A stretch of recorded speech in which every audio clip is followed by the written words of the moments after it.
We launch our own podcast. You can listen to it through Apple Podcasts, Google Podcasts, Stitcher, and Spotify.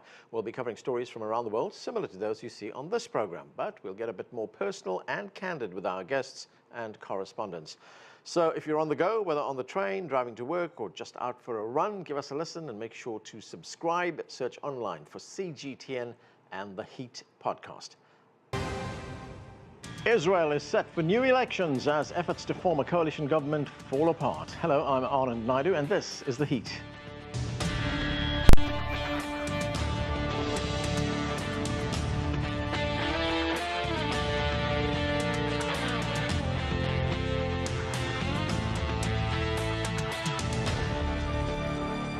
Over the last few weeks, Israeli Prime Minister Benjamin Netanyahu has been trying to form a new coalition government, but talks have not succeeded.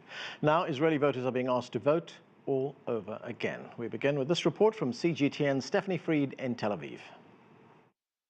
Israel voted in general elections in the spring. They'll head to the polls again this fall after frenzied negotiations failed to pay off for Prime Minister Benjamin Netanyahu. Netanyahu's Likud party came out ahead in April elections, giving the prime minister 4 weeks to find coalition partners and form a government. But negotiations deadlocked, and he was forced to ask for an extension. In the end, time ran out. When the midnight Wednesday deadline hit, Netanyahu still didn't have the 61-member majority he needed. Overnight, the parliament voted to dissolve itself and called for a new vote. We will run a sharp, clear election campaign which will bring us victory. We will win. We will win and the public will win. Netanyahu is reputed as a master of politicking, but his confidence is eclipsed by public doubt over his ability to form a government. Efforts failed after ultra-religious party leaders deadlocked with a nationalistic secular party over terms of proposed military service for ultra-Orthodox Israelis. The new round of elections is tentatively set for September and will cost an estimated $130 million. Stephanie Freid, CGTN, Tel Aviv.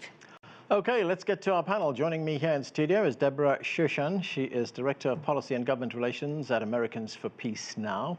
Also joining us in Washington is Guy Ziv. He's an assistant professor at American University. With us too is Matthew Brodsky. He is a Middle East expert and geopolitical analyst. And also with us is Khalil Jahshan. He is the Executive Director of the Arab Center in Washington, D.C. Thanks to all of you for joining us. Guy Ziv, let me start with you. It's only been a month since the Knesset was sworn in, and for the first time in Israeli history, the Prime Minister-elect, in this case, has failed to form a government. This is how Prime Minister Benjamin Netanyahu responded to this latest turn of events. Let's watch this. Several weeks ago, the Israeli public clearly and unambiguously determined that I would be prime minister, that the Likud would lead the government, a right-wing government. The public elected me to lead the state of Israel. So there we have Mr. Netanyahu telling us that he's the man to lead Israel. How serious a political crisis is this for the country? Well, it's unprecedented. This is the first time that Israel has ever had to face two elections within several months of each other. And there were certainly other options, but those other options were not attractive to Benjamin Netanyahu.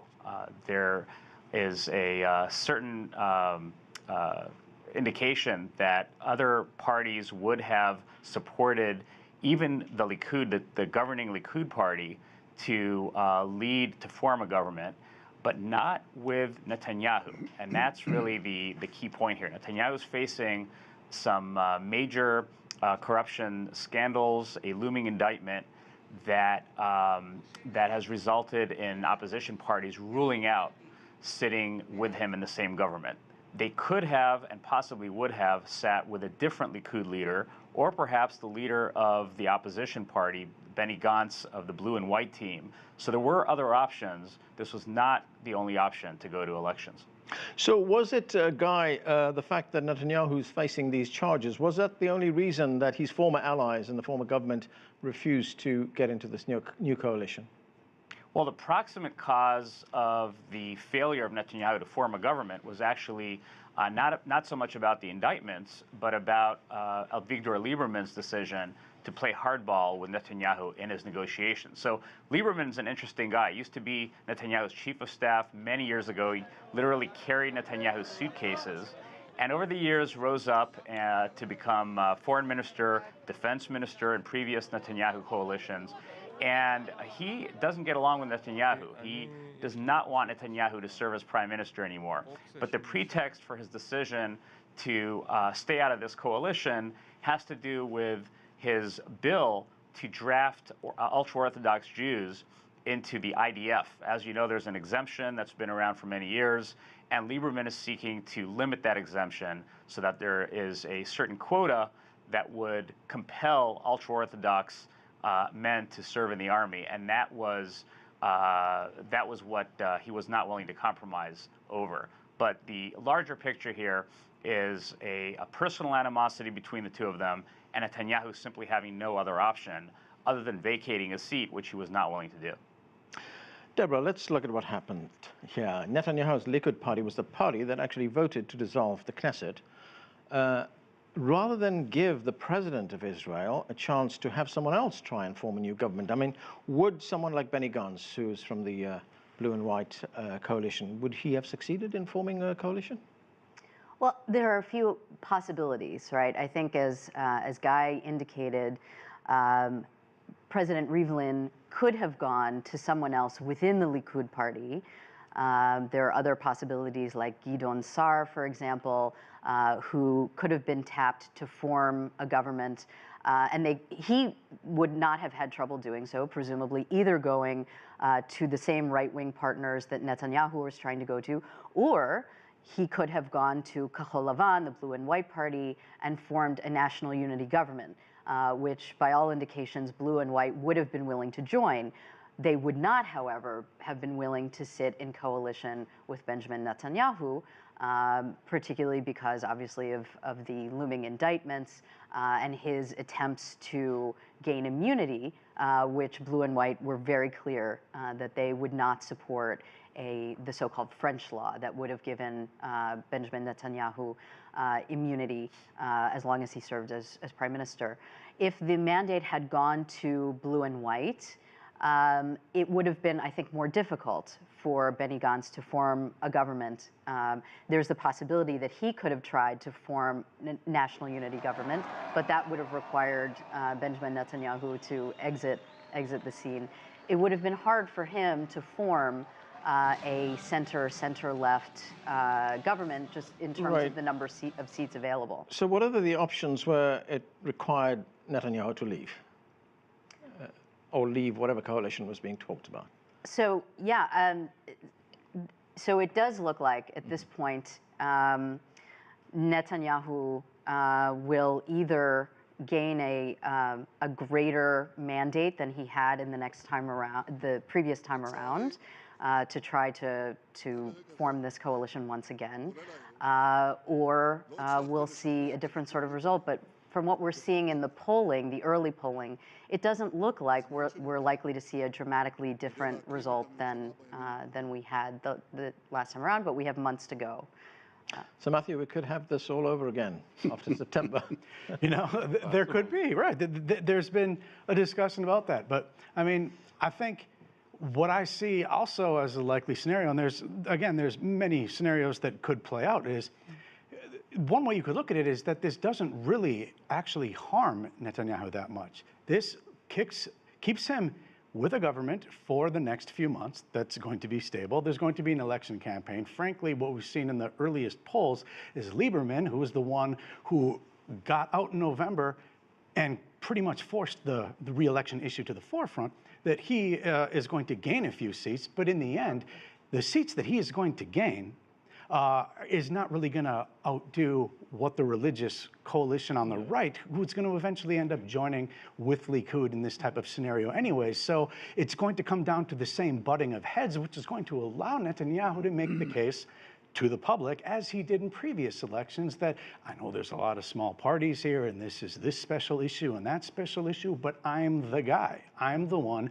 who can unify everyone and take care of most of these things, and I have a proven track record of wheeling and dealing. And one last thing I would add to it, say you're an Israeli leader and you're a little nervous about what the Trump administration may or may not put out as far as the political contours of a peace agreement with the Palestinians. Well, this kind of puts up a, hey, look, sorry, we can't do it right now kind of situation that he gets to say to the Americans. And that kind of could put a pause button on this, but we don't know. That could also rebound to his benefit. And Matthew, what's at the root of these differences between Netanyahu and Avigdor Lieberman? They were allies at one stage, as Guy just told us. Yeah, I think a lot of it does have to do, first of all, with the policy that that Lieberman is pushing. But Lieberman also has a very strong opinion of himself. And look, if you're in politics anywhere, you have to have a strong opinion of yourself. The thing is, his one issue happens to be butting heads with Netanyahu on something that really Netanyahu can't do anything about it. Like, what can Netanyahu can say, okay, so what? I'm going to dump a larger coalition of people that are my allies on certain things. There's not really much of a compromise. And Lieberman, being the guy who he is, is of course sticking to his guns. Lastly, I would just quickly add that it's amazing that he pulled out of the coalition in November and then seemed perfectly irrelevant for having done so after a couple weeks when it turned out that there were terror tunnels from Lebanon, because ostensibly this issue was about Netanyahu not going far enough in Gaza. And then suddenly everything goes back around and he's become the kingmaker or the kingslayer, if you're a Game of Thrones person, right. In this scenario. Khalil Jahshan, what is the Palestinian view of all this happening in Israel? They are probably as baffled by it as much as anybody else. Of course, it's a lot of these issues are very crucial, are matters of life and death for the Palestinians. But they're used to that. Israeli politics, this is not the first time surprises emerge or pop their head after Israeli elections, but this is a first. It has never happened before where the winner of a major national election couldn't or failed to form a government. So they are trying to adjust, but frankly, considering where things are right now, as far as the Palestinians' relationship with Israel and with the United States in terms of the initiative that the administration is trying to push in the region, this issue is totally irrelevant, except in terms of one term, one aspect of it, which is delay. Because frankly, these types of electoral politics, electoral games have been played in the past against Palestinians, simply in terms of Israel escaping the responsibility of having to deal with the issues and to deal with the compromises it has to make. So what the Palestinians are worried about is, there we go again, even though they are not necessarily enthused about this Kakamemi so-called workshop in Manama, but at the same time, they see the pattern of postponing and postponing and postponing again and again. So you have 6 months now to wait for Israel to have elections on September 17th, a couple of months to form a new coalition. Then we are too close to the American elections. You can't initiate a major foreign policy initiative in the States 1 year before national elections. You could, but I mean, this is an abnormal administration, but this has been the conventional wisdom. So the Palestinians are worried about it. All right, I want to talk a bit more about the new U.S. initiative later in the show, but I want to stick with Israel for the moment. And Guy Ziv, of course, we've been talking about this. Netanyahu is also facing these charges of bribery, fraud, breach of trust, and he's been trying to get the Knesset to pass laws that would immunize him from prosecution. Where does that now leave those charges and the Prime Minister? Well, nobody knows. So this is the one major reason that Netanyahu did not want to go to elections again, because despite his promises prior to his re-election, he has gone back on his word and has been pushing his potential coalition partners to pass legislation that would provide him with the kind of immunity that he seeks so that he can remain in power and out of jail.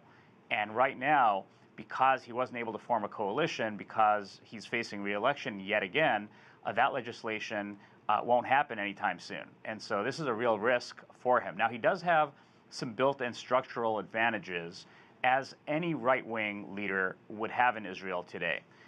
Most Israelis identify as right-wing, and the religious Israeli voters who vote, by the way, in very large numbers, much higher percentage than secular Israelis or Arab Israelis, they're natural coalition partners with Netanyahu. And so he has that kind of built-in structural advantage that will help him in the election. And he also, of course, has President Trump, and he will not hesitate to use President Trump, as he did today with Kushner's visit to Israel, to try to promote his positive relationship, his very strong relationship with the president. And I think Trump will do whatever he can to strengthen Netanyahu and maintain that he wins. But it's still a risk, and nobody knows for sure how this is going to turn out. Deborah, what's your view on this legal cloud that's sitting over Benjamin Netanyahu? My view is that this legal cloud sitting over Benjamin Netanyahu is working to undermine Israel's democracy, because Benjamin Netanyahu has shown, we've seen that in the time since the last Israeli election, as he has tried to form a government, that he will do absolutely everything, anything and everything, in order to try to keep himself out of jail. And so that includes things like demanding support among potential coalition partners for this so-called French law that would give him immunity while he's prime minister. It also has, in addition to that, led Netanyahu to pressure potential coalition partners to support a bill that would take away judicial review from the High Court, so that they wouldn't be able to review that French law measure, or, by the way, other measures that are likely to be considered in the Knesset, specifically concerning annexation. So basically, what we see is a prime minister who's been in power for 10 years, who is hell-bent on gaining a 5th term as prime minister, both because undoubtedly he sees himself as Israel's indispensable man and the one man who can serve Israel's interests and its security and all of that, but at the same time because he knows that continuing on as prime minister is his surest path to staying out of jail. And this is just horrible for Israeli democracy. Matthew, is this going to be an election issue?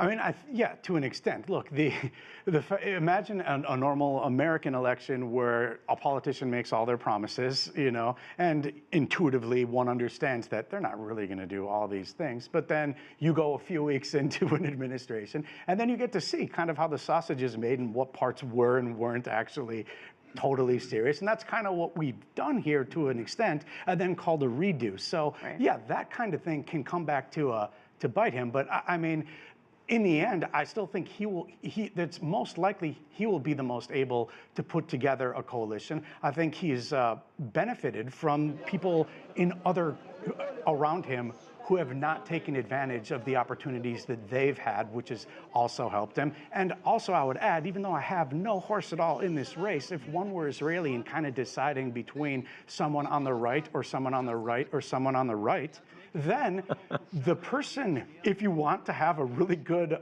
relationship with the United States, we seem to have a president in office, right, who really values personal connections to a very strong degree with certain leaders. And I think that kind of relationship is something that works both ways. And I think President Trump, of course, when it comes to re-election, will also be counting on Netanyahu to the same extent little tweets of support go out here and there. Despite the fact that the New York Times said today that his aura of invincibility has been seriously Oh, the New York Times said that? Yeah. Well, wow, then I'm shocked. Wow. Right. Guy Ziv, before we get on to the U.S. peace plan, one more point on the Israeli elections and what's happening politically in Israel right now. Would it be fair to say that nationalist parties, right-wing parties, have been getting more and more powerful and influential in the country? I think that is fair to say. The strength of the right is that, as I mentioned earlier, there are a lot of religious voters, more and more religious voters every year. They vote in higher numbers.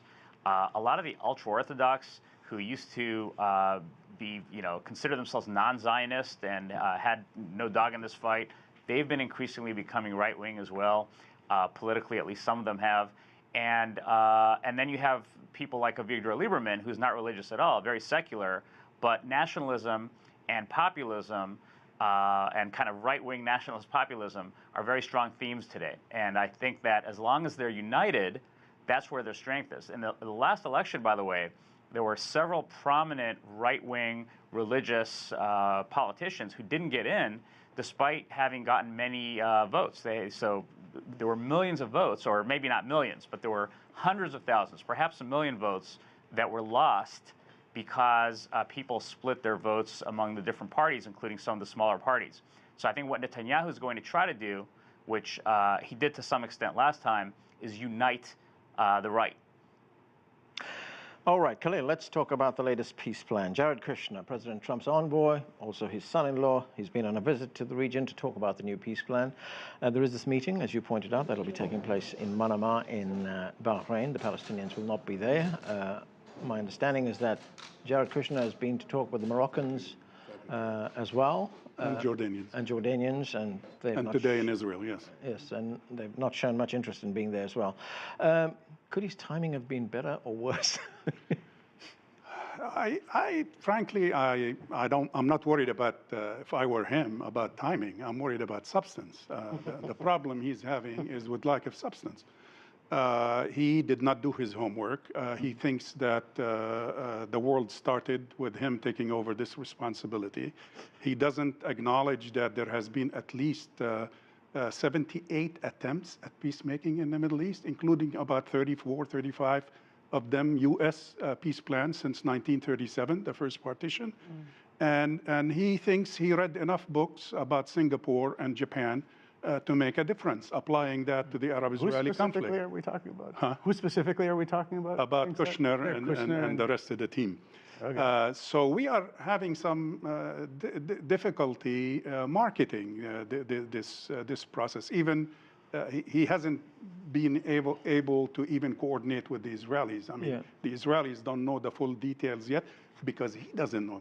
Look, for God's sake, the president hasn't seen the final plan yet, and we call it the Trump peace process or whatever, deal of the century. And he hasn't seen the final version yet because there isn't a final version. So what they have right now is phase one, which essentially is an economic plan to try to dump some investments into the region, distract the people away from their national rights, forget about occupation, let people work and make money, and maybe they will forget that there is a political issue dividing these parties and has been doing so for 71 years. Right, Matthew, this plan does talk about increased investment in Palestinian territories.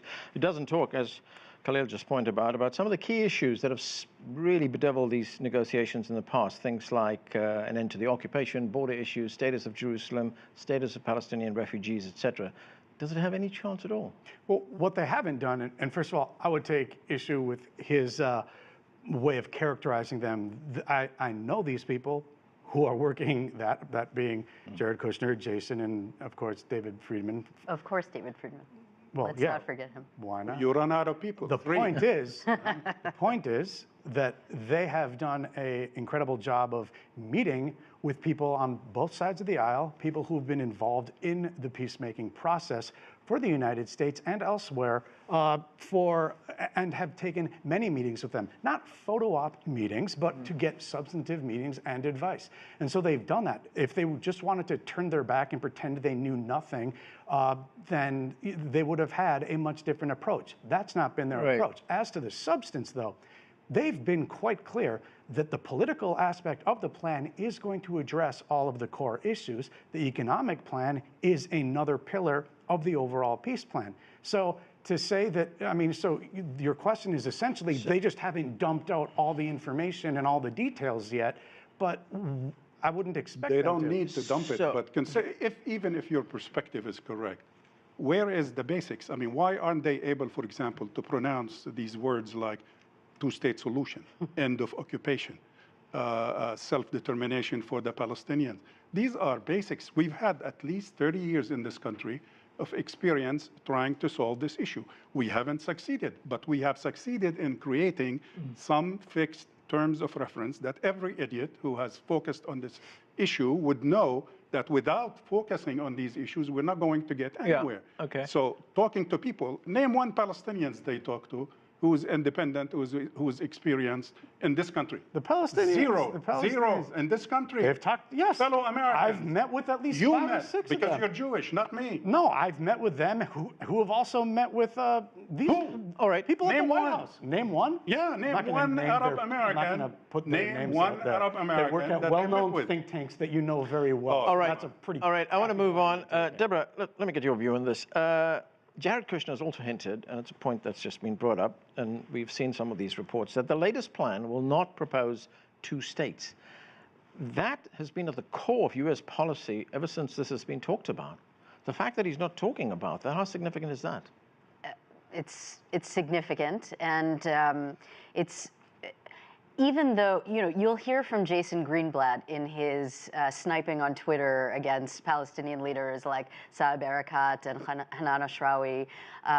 You don't know what's in the plan. No one knows what's in the plan. Only myself and Jared and David Friedman, and not even Trump. Maybe. Help us. Who's David Friedman? Oh, who's David Friedman? David Friedman, very quickly is U.S. ambassador to Israel and longtime supporter of settlements. Until he became ambassador to Israel, he was the president at the American Friends of Beit El Institutions, settlements in the West Bank. Turns out he likes Israel. It's Turns really out, weird. Oh, great. Oh, turns out he favors perpetual occupation. And that's why the peace plan won't say things like 2 states, sovereignty for the Palestinians, end to occupation. I think we could wait until we actually see what the peace plan You're is. joking. And You're then joking, judge right? it. Look, some of us have been dealing with this I have a good waiting joking for face. This one isn't it? for longer than you have lived. Okay. I mean, we've been. All right, you got me beat by age. Good All right, argument. Guy Ziv is waiting patiently out there. Guy, do you see this Jared Kushner plan survive if there is some kind of realignment of parties after the next election in Israel that could shift the country even further to the right? I really don't take this plan very seriously. I don't know many experts who do. I mean, you have here somebody who has absolutely no experience, no expertise, who's dismissive of expertise, and even those experts who are not necessarily political doves have criticized the plan or what they know about the plan very harshly and said it should never be unveiled. I don't think. Okay, we're going to have to go, Guy. Sorry to cut you off. We've run out of time. We're going to have to leave it there. But before we go, another reminder about the Heats podcast. You can listen to some of our great content through Apple Podcasts, Google Podcasts, Stitcher, and Spotify. The podcast covers similar global stories that we do here on the show, but it'll also include some personal and candid interviews with our guests and correspondents. Just search CGTN and you'll find the podcasts right there. Thanks again for watching.